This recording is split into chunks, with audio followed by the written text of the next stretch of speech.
a lot of you already know me. For those of you who don't, I'm Kate Lemon. So I am the 7th generation lemon of the Lemon Creek Fruit Farm and now winery in Southwest Michigan. So the winery itself has been around since 1984. We've been growing wine grapes since the early 1960s, and we are 100% estate. So we grow 24 different varietals of grapes, and we make out of that 35 currently. Plus, my father has far too much time in the cellar right now to make new blends. I think we have 2 new rosés coming out that he created out of thin air this week. So, so we have a huge wine selection, and it's all from our 170 acres of grapes that we grow ourselves. So we're nestled right in the little Southwest Michigan corner. Reason we can grow all these different varietals that say Traverse City can't is because we have a subclimate down here due to the dunes, the Great Lakes, and then also our latitude in comparison to folks up north. So our soil around here is Michigan's the fruit belt for a reason, or at least used to be known as that. It's because of all the diversity of soil and topography that we have from all those glacial deposits. So you can kind of follow along up the lake, everything from blueberry capital of the world to cherry, capital of at least the U.S., and a lot of grapes and other various fruits thrown in between. And again, it's all because of that soil. It's all like that topography, and it's the kind of moderating climate of the Great Lakes that we have that allows us to produce all of these, world-class wines and the grapes that go into them. So. Very cool. Yeah. I see I've got your website over here, so I'm going to share that screen a little. Yeah, please do. And let me pull this over here so we can still see. Where's the wine capital of the world? I think every country claims a small region. I'm not really sure. I mean, in the U.S., Napa would say they are for sure. Although I think Washington and Oregon could give them a serious run for their money. And then in Europe, I think small battles have been fought over that for generations. So who knows, really? Because Grand Rapids is beer city, so I just was wondering if there was a wine city out here somewhere. Yeah, there's a lot of them. In the state of Michigan, there are quite a few. I would say as far as, population density, Southwest Michigan could probably give them a run for their money. We have, from our winery, there are at least 12 other vineyards within 5 miles of us. So it's, you can do 2 very long days of wine touring and possibly not hit every single one. So all without going outside of a 5-mile radius. Wow. Yeah, we got to go down there. Yeah, fun. Right? It's great. My in-laws have a fantastic Airbnb in which I'm sitting at. So, hook me up. Nice. Hit me up. We'll hook you up. And yeah. Is there any campgrounds right by there? We got RV camping. Is there any campgrounds by there? There are, yeah. Waco Beach, Warren Dunes, and Shamrock Park are kind of the 3 big ones that are in the area. Waco Beach is probably the closest because it's in Bridgman, and it's right there on Lake Michigan, and you're a mile and a half away from 2 wineries in downtown Bridgman right there, and so you can start the tour quickly, as well as a couple of really great breweries too. I mean, there's some great breweries around here as well. So. Nice. Yeah. So what are wineries, like what season are you guys in right now? Like I'm sure what do you guys do this time of year the heaviest when you're in the making process or the? Yeah, so as far as the vineyard side of things go, it's mostly, they're out trimming and tying vines and just doing some very general basic vineyard management. Which most of it's coming to an end at this point, and they're kind of moving on towards fruit trees right now. In the cellar, we're ramping up for our spring bottling. So normally your whites are going to be bottled, after fermentation's over, which for white wine is not very long. Our reds our reds age for up to 3 years. White wines tend to age, 6 to 8 is kind of 6 to 8 months is kind of the timeline on that. So April, May is normally when you start seeing all of the previous year's white wines getting bottled and being released. And then oftentimes, wines, some of our 2017s, 2018 dry reds are just now starting to get released as well. And, released and or bottled. Yeah, precisely. Well, I'm gonna open it up to questions here. If anybody's got any questions, and then if not, let's talk about your wine club a little bit. So, cool. It's nice that we have the opportunity to do things like wine clubs, which is kind of pulled up. Yeah. So I'm just gonna dive into that really quick. Yeah, let's talk about that. Yeah, we created a couple clubs really focusing around the idea of exposing people to some of these wines that we have that are phenomenal right now. And they may get a little better, but they're not going to sit around for another, 5 years.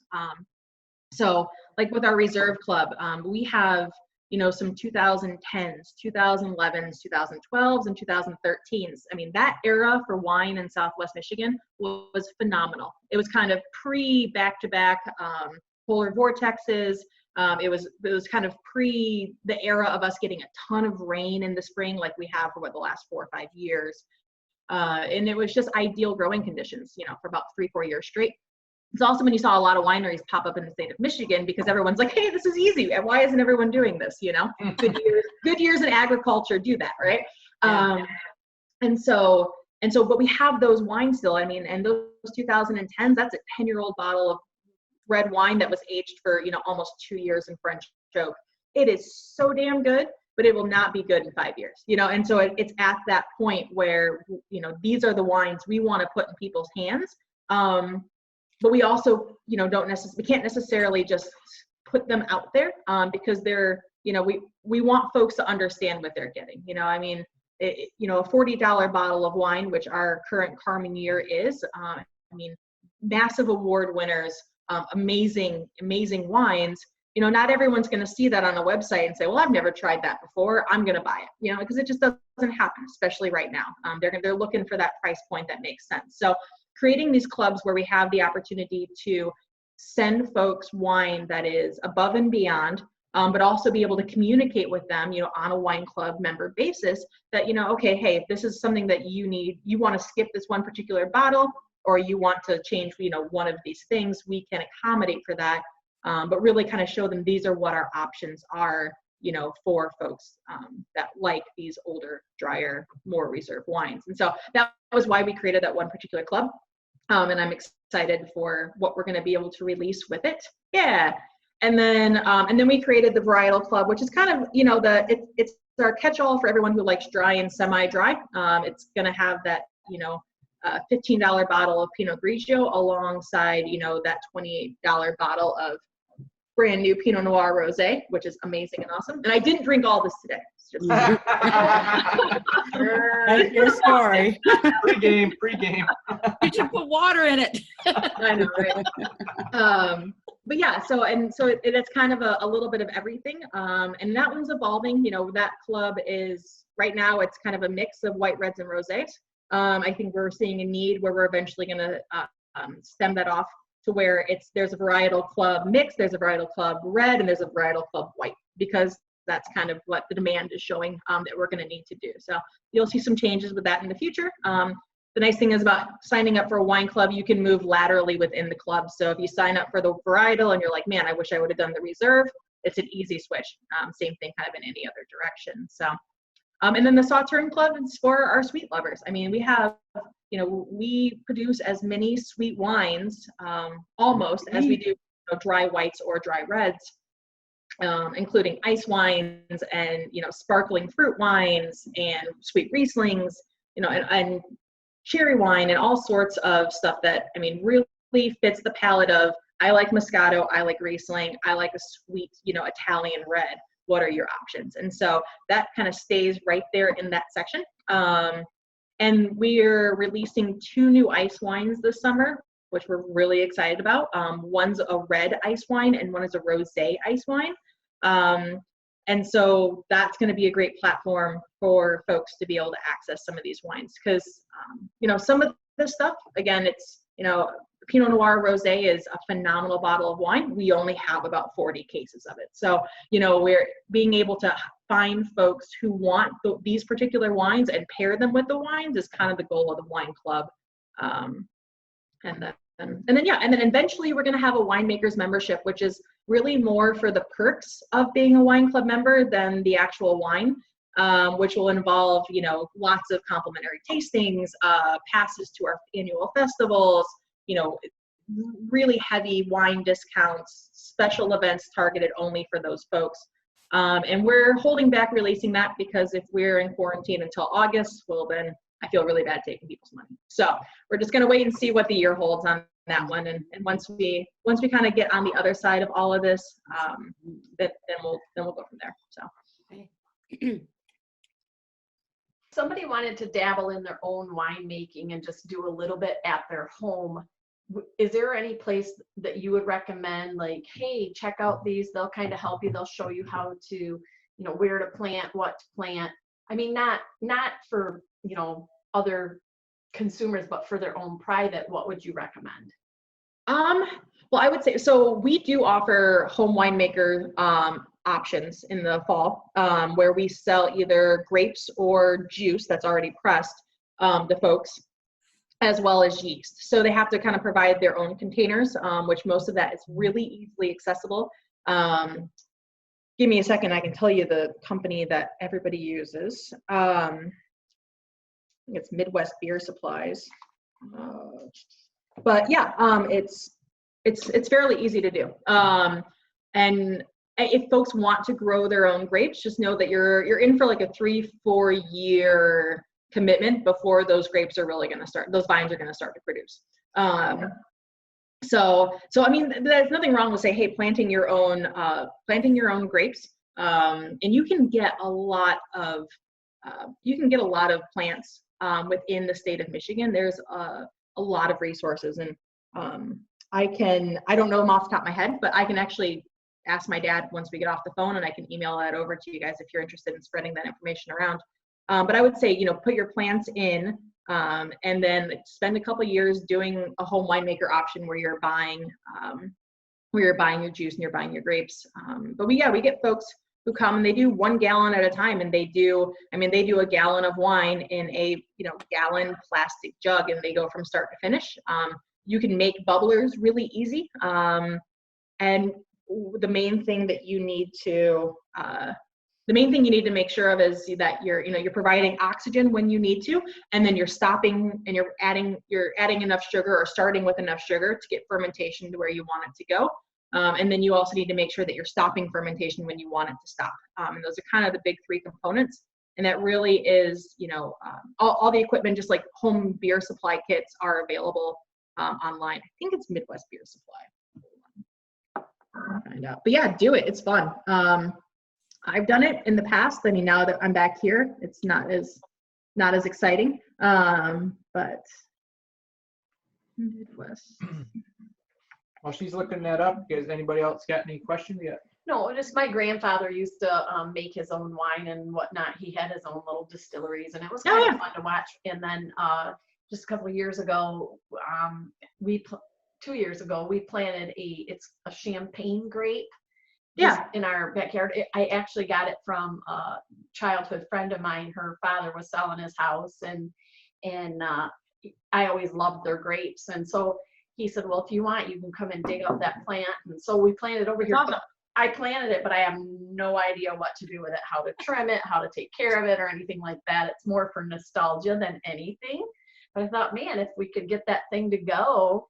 Do you have it trellised? You have it? It is? Okay. Yeah. Yeah, I mean, the nice thing is that they're super resilient. Most grape varietals can be super resilient. So what you want to do is you want to cut back to about 4 or 5 main stems that are coming off that main plant.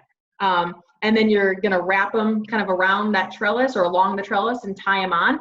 And you just want to make sure you don't get too much fruit. I mean, and obviously this is all like 101 or like entry 100, you know, but you want to just trim it back so that you have some buds producing, and you don't want the plant to get too heavy, and you want to make sure that there's enough, so you can always go through and kind of, you know, once our grapes are on the vine, we go through and we thin them out. So if there is just an astronomical amount of grapes, it's quality over quantity a lot of times, and you know, those grape bunches will compete with each other for the sugars that they're going to get. And so you'd rather have, you know, a couple really healthy bunches on that vine versus, you know, a bunch of kind of smaller shriveled ones. Sure. So. Thanks. Yeah. Cool. I have a curiosity question. Yeah. We're sampling your fine peach spumante here, but Yeah. I noticed it doesn't have a date on it. What determines what wines get dated and what wines don't? Because we noticed the Northern Lights has a 2016 date on it. Yeah. So I would say some wines are so exactly the same every single year that we use different years grapes in them. So Vidal Blanc, for example, which is what makes up our Silver Beach Sauterne, that wine tastes virtually the same every single year and has for the last 15, 20 years or however long we've been making it. So if we have a tank of Silver Beach and we bottle 200 cases, and that's all stuff from 2017, 2018, and we don't need to bottle anymore for a while, it sits there happily in stasis, you know, and that is the nice thing. If you stop that oxygen and it's not moving, it's not going to change at that point in time. And then some years, you know, you'll end up with or some 2018, and we can blend those two together. The other reason would be if we've got a bunch of different varietals in there. So not necessarily peach spumante. It's one of those that just, you know, Lighthouse Reds, Silver Beach, Ruby. These are a bunch of wines that are they last for a long time. That, again, you don't need the date year on it, and they're not going to change that much. With like dry reds, on the other hand, or say rosés, they change significantly from the year that grape was harvested. Then it changes in the bottle. So things that have screw caps on them, again, are going to be things that don't necessarily have to have a date because they're not going to age in the bottle. Things that have corks, they do age in the bottle. So knowing when that grape was harvested is a real big indicator as to like the quality of that wine and how long it's aged for, and kind of when maybe you should be drinking it. Northern Lights, on the other hand, it's just Northern Lights and ice wines. You know, we put the dates on them because it's more for folks' curiosity's sake. But again, they kind of fall into that sweet category where, you know, an ice wine from 1995 is going to taste possibly better than one from last year. It's like really good preserves. You know, it's as long as it's secure, the sugar that's in that wine is going to keep it there for kind of indefinitely. Which is the upside of drinking sweet wine. If you find one in the cellar, it's probably still going to be really good. And that's one of the reasons ports last forever. So people will sell a 45-year-old port, and it's better than possibly, you know, anything you've got in the last 10 years. Same thing with ice wine. I mean, it's not going to go bad. So. I like your Lighthouse Red a lot, by the way. Cool. I know, I saw you nodding. I got a question There's a on lot of your wines I storage. like, but that's one of them that I really enjoy. I was just gonna say, like, what speaking of like how to store it, like like what do you like if you don't want to go out and buy a, what are they called, winerator, or what are they refrigerator for wine? Oh yeah, you don't have to do that. Cool and dark. So like the bottom of your pantry, cool. Well, I guess cool, dark, and dry. You don't want it to get damp. At least anything that has a cork in it, that moisture can, because there is a certain amount of air that can make it through a cork. So if you've got moisture on one side, that will eventually penetrate into the wine. So make sure it's dry, make sure it's dark. A lot of wines, you know, a lot of wines that are in, say, a clear bottle are far more susceptible to UV light than wines that are in a dark bottle. So that's why a lot of your dry red wines are in that traditional French style brown or amber color. It literally helps keep the keeps the light from entering into your wine and changing that temperature within it. So, but yeah, upside down. Store, if you've got a cork, store it upside down or on its side, and just keep it out of the way of sunlight. And it's, I mean, if the wine is designed to age, it's going to age well like that. Or if the wine's, again, like one of those sweeter wines, as long as nothing's, affecting it, it's not necessarily going to go bad. The wine refrigerators are cute and fancy, but they're, and if you've got one, that's great. But you don't have to have one. I honestly, there's a lot of other little things I would invest in, like small aerators are really, I think, one of the better little wine tools to have. I have one of them. Yeah, even the ones that you literally sit in on top of the wine. Yeah, I have one like that. Yeah, the only thing you don't want to aerate is champagnes. I mean, you don't want to, you just make it go flat. So, but aside from that, you can aerate whites, you can aerate sweet wines. There's absolutely no reason you can't. There are some wines that are more complex and designed to be designed to change in exposure to oxygen, but all wine will kind of blossom with a little bit of oxygen to it. I was going to say, what would be the benefit to aerating a sweet wine, but you just answered that. Yeah, I mean, it does. So, like the best way to explain it is wine is alive. That's why you need to stop the oxygen. You gotta pretty much kill everything off, the activity, to make it to make it sit in the bottle without it turning into vinegar. And that's why you see sulfites on a label, because KMS is one of the main ways that you can say, okay, yeast and sugar, halt everything that you're doing. We don't want you to ferment anymore. So, but at the end of the day, that wine is still active. There are still 100 million little microbes in there that are just waiting to do their thing. And so the moment you expose any wine to oxygen, what you're doing is you're jump-starting those microorganisms again, and they are in essence eating the wine. And as they eat the wine, they cause it to break down. And when it breaks down, it just explodes with flavor. And that's why wine gets really good, really good, really good, really good, and then it gets really bad after it's been open for a while. Because at a certain point, you have more microbes eating the wine than you have wine left, and then you get vinegar or some variation of something that doesn't taste good anymore. So Pickle juice. Okay, so if you're gonna serve a nice dry red with a fancy dinner, you're gonna invite guests over. Quite often what I'll do is I'll open the wine and then put it in a wine decanter just to let it. But when should you do that to make it its best flavor? Okay, so I mean, 1 to 3 hours is kind of the rough estimate on that. If it's sat in an oak barrel for 2 years, there's a good chance that 2 days from now, it's going to be its best version of itself after you've opened it. Obviously, you don't want to leave it open Sure. But expose it to oxygen, seal it back up, and let it kind of do its thing in a controlled environment. And that's one of the things that I'm really excited about when people can gather in the same room again, is we're going to start doing a lot of vertical tastings. And so we have, again, Cab Francs and Cab Sauves from 2010 to 2018. And those wines are, it's great to sit down and compare, wow, what does 2010 look like compared to 2016?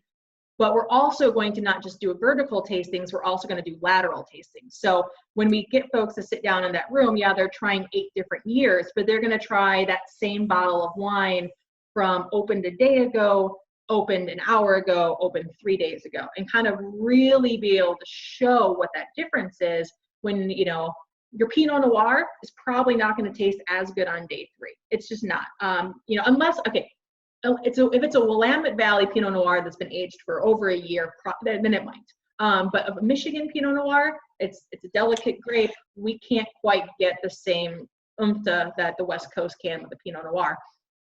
So it doesn't have that same structure or body to hold up that much time exposed to oxygen. But you take our Cab Sauv or our Vintners Reserve or our Carmenere, things that were, you know, the Vintners Reserve is a Cab Sauv Merlot blend from 2013 that we have.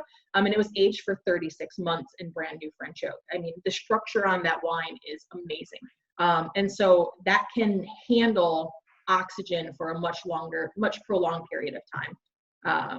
And so, yeah, and so that's kind of the fun, and that's the science of it and the nitty gritty. But if you're doing dinner with friends, I would say open up a bottle, I mean, an hour, hour and a half before, or get one of those $20 aerators, because it is genuinely phenomenal how good they work. Well, that's usually what I'll use as well, is, you know, just put that aerator in there. And yeah. Oh yeah. I mean, they are. They're, you know, we use them at the winery. When we open up a brand new dry red, if the one we were pouring previously ran out, we pop an aerator on it, and yeah, okay, and there's still a little bit of a difference. I mean, especially when you're thinking we just took it off and we're pouring it right away, but within 20, 30 minutes, you're dealing with the same flavor profile as that wine that's been open, you know, since 10 a.m. So nice. there's, yeah, I mean, there's, and also got to remember too, right? That's each wine is going to handle that differently. And so white wines, I would say you don't necessarily ever need to decant white wines, but again, putting it through that aerator is going to give it that extra pop. So just kind of a little bit of variation there. Yeah, we don't use the aerator for any of our whites, do we? But I'm gonna start. Especially whites, if they're, you know, if it's a Chardonnay, you know, or Chardonnay, Chardonnays, Gewürz, like a dry Gewürztraminer, anything to that capacity, it's gonna, again, things that have a lot more structure to it, and have flavor profiles that are more, you know, mineral, instead of like delicate fruit, they're gonna have a little bit more to offer when they are aerated. Your Sauvignon Blanc is probably just going to taste a little bit more grapefruity, you know, which is again fine, you know, but it's those delicate fruit wines, they're delicate, and you know, you can only get so much out of them. So Well, This very is a little cool. bit of a, I don't know, if it's I'm gonna throw it out there. Do you, Kate, have a favorite, or is there too many what is your favorite? it changes every week. I know, it's kind of a strange question to ask, but. No, right now it's our 2016 Carmenere, Okay. bar none. Yep, that's I've used the wine club recently as an excuse to drink a lot of it, because I had to put together some, like, you know, some recipe pairings and had to really make sure it was good. And so there's been 2 bottles of that in my life recently, and I'm very happy. So Awesome. yeah. Awesome. So what is that? Is that a dryer or semi, or? It is. Yeah, it's a dry red. And so it's Carmenere is one of the 6 French noble varietals, and it's considered the lost grape of Bordeaux.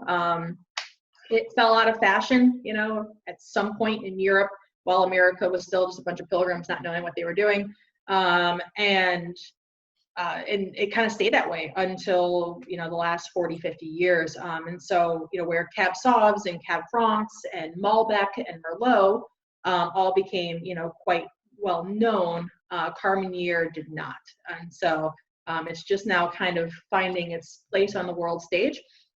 But it's got the ability and the structure to make as good of a big dry red wine as any Cab Sauv or Cab Franc ever could. So yeah, I'll vouch for that. I really love a Carmenere, and I've tried them from different parts of the world, and it's very interesting from soil content and weather pattern, what the fruit will pick up. mm-hmm. And the Carmenere will pick those up from the different regions, and you can really enjoy them differently, even with different foods or different moods that you're in. It's very, very cool. Yeah. So Kate, is that on this, is that on the new shipment coming out that I'll be getting in the next week or two? Okay, yeah. awesome. Yeah. And as of right now for wine club members, it's available for sale. But I think its popularity and its quantity that we have they're going in opposite directions. So it's going to be available only for wine club members probably for the next couple months. So to purchase additionals.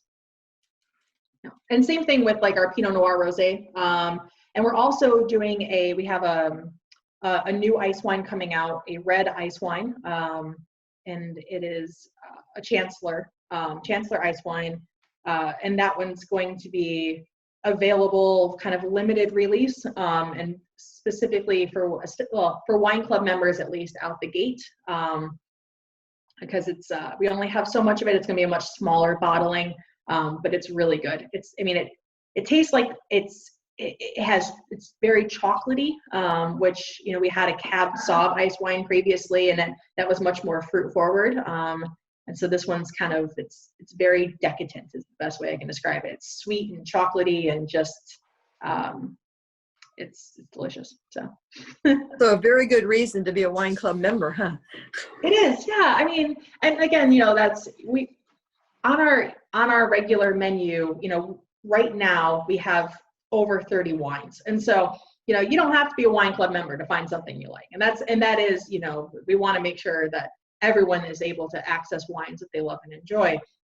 But really, again, the difference is, you know, the Carmenere, you know, whenever you're talking cases in the tens instead of in the hundreds, you get a little bit more specific about it. Like we try not to just pour wine out of the tasting room that people don't appreciate. And it's, you know, it's hard because people see a really expensive bottle of wine and they're like, oh, I want to try the $35 one. And they only like sweet whites and it's a dry red. You know, and what happens is we pour that wine for them based on what they ask, but they don't particularly know what they want. And then they go, oh God, this is terrible, you know, and everyone up and down the line hears them say that. And it's like, oh, you know, it hurts. So yeah, so anything like, you know, like the Pinot Noir Rosé, I think we have about 40 cases of that. You know, in the scheme of things, that's not very much. Where with Silver Beach, which is one of our far most popular sweet wines, and we probably have sitting in inventory right now like 500 cases. So, you know, yeah, people want to try that all day, every day, go for it. We're good with that, you know, and so that's kind of the big difference between the two. Speaking on the wine club part, I'm going to share this screen, and maybe a lot of you already know that, but I just clicked on what that actually means. So I guess describe that, like to join the wine club. What does that actually mean?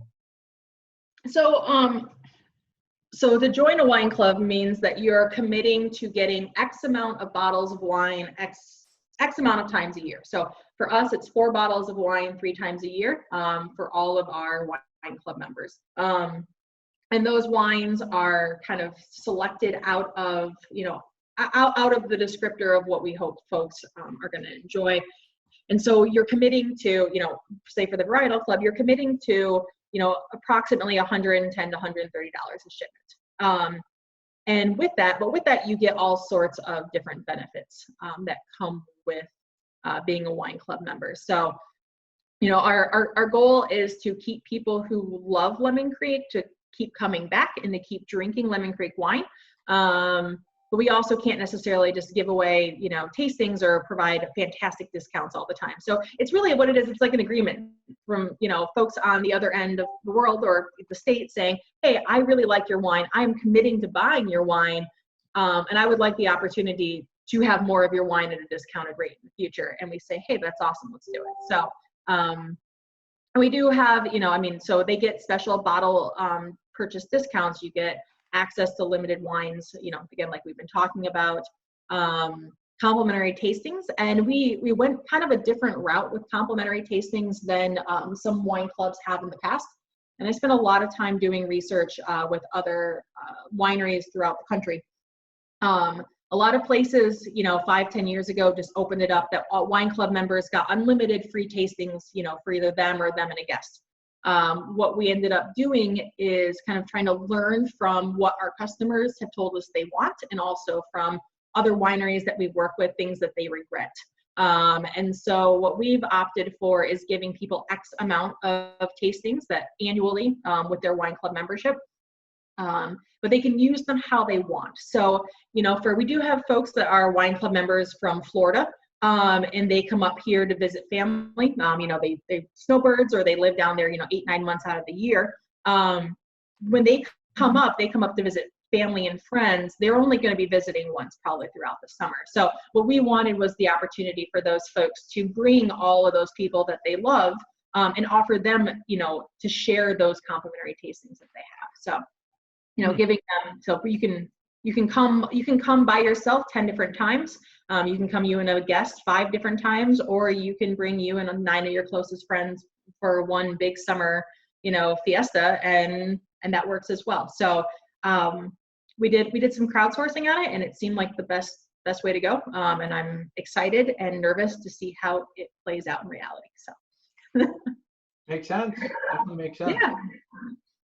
Awesome. Yeah, and I did find that link too. Midwest Supplies.